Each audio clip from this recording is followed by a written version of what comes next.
You just got to be careful with Gervonta and play it smart. I didn't play it smart. I started getting bored in there, and I just started trying to press, and I ended up getting knocked out. So that was my mistake. What's good, neighborhood? You back in the lab with your favorite neighbor, your man Mark Nash. He is I am he. Another great episode of Breaking Beats. How y'all feel? What's the deal? All right, let's jump right into it. So Tank Davis, Ron Garcia just went down this Saturday, April 22nd, in a major way. All the celebrities was out there. The stars were aligned. This was a big event from all accounts. And from what I'm seeing, probably was a successful event. As far as I know, it was all sold out. At the time of this video, I don't have the pay-per-view numbers. Don't know if we'll ever really get the real pay-per-view numbers, but for what I'm guessing, a lot of people were interested in this fight. I got a lot of friends who were casual fans too, and they were excited about this fight, and they was asking me like, man, who you got, who you think is going to win, what's going to happen with this fight. From what, like I said, from all accounts, this was a very successful event, and I'll say the main event was pretty entertaining for as long as it lasts. As you know, Gervonta Tank Davis was victorious when he stopped Ryan Garcia via a 7th round knockout. This was a body shot delivered beautifully to the liver in round 7, and that was pretty much it. He had dropped him also in the second round with a left. Let's talk about what led up to here. Like, I believe Ryan Garcia made several fundamental mistakes, but the main one I want to point out right now is he was a little too predictable in his attack. He'll tell you in this post-fight press conference, he said he lost his composure, stopped being patient, and he said he was just ready to get the hands going, ready to get some action going in there. You just got to be careful with Gervonta and play it smart. I didn't play it smart. I started getting bored in there, and I just started trying to press, and I ended up getting knocked out. So that was my mistake. He could have kept fighting at that pace a little longer. From a lot of people, what I'm hearing, they gave Ryan Garcia the first round. Maybe he should have been a little more patient and kept that pace going. But that second round, he tried to turn it up a little bit, and he made what I would say the most critical mistake.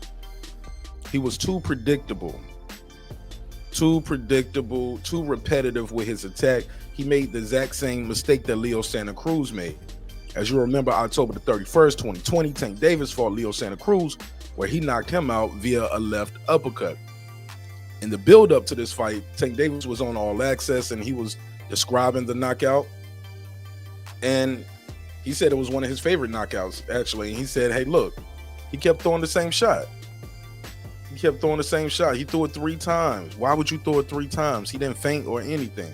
He just threw the shot 3 times in a row, but it wasn't like on no it wasn't like feint or nothing. He just kept throwing it. Like, why would you throw it 3 times? Say this: Tank Davis is too strong, too fast, too skilled.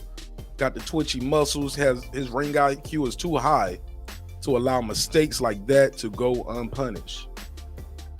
You know, yeah, I just think that was crazy that he even tried to do that.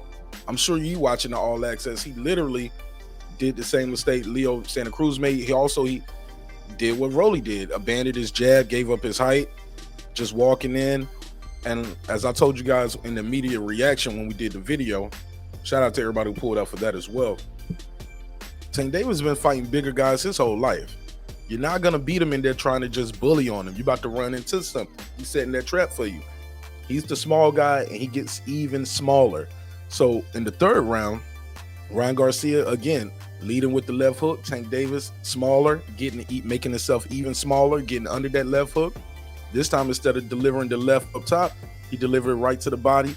It was a beautiful shot, beautiful time shot. As you can see, his shot was shorter. Had a lot of leverage on it, even from a close distance like this. Ryan Garcia is winding up with his shot, and Tank Davis connects first, and you can see it ripple through Ryan Garcia's body. You can see that shot ripple through his body. I hear some people online too. I hear a little chatter about what happened with the fight. I hear some people saying they think Ryan Garcia could have got up. They saying he stayed down. I was like, what y'all think? He took a dive? They was like, nah, he didn't take a dive, but he quit. Could have got up. He chose not to. Wow. So we'll talk about that on the stream later on tonight. But y'all leave me a comment. Let me know what y'all think of this breakdown Do you agree with me? Do you disagree with me? What was Ryan Garcia's worst mistake in there? What did Tank Davis do the best in there? And look, don't leave me no crazy comments like his worst mistake was signing the contract, taking the fight. Nah, man. Let's do better than that. You guys know boxing, y'all love boxing. Let's break it down. Let's have a real conversation, a real boxing conversation about what happened versus just, with the trolling comments, man. We better than that. So tell me what y'all think really what Ryan could have done. What is next for Ryan Garcia? Who would you like to see him fight next at 140? Also, what's next for Tank Davis? Who would you like to see him fight next? Also, should Ryan Garcia stay with Golden Boy? Should he leave Goosen? What did you think of Goosen's instructions? So yeah, let's have a conversation. This your man Martin Nash, breaking beats. I see you on the next one. Peace.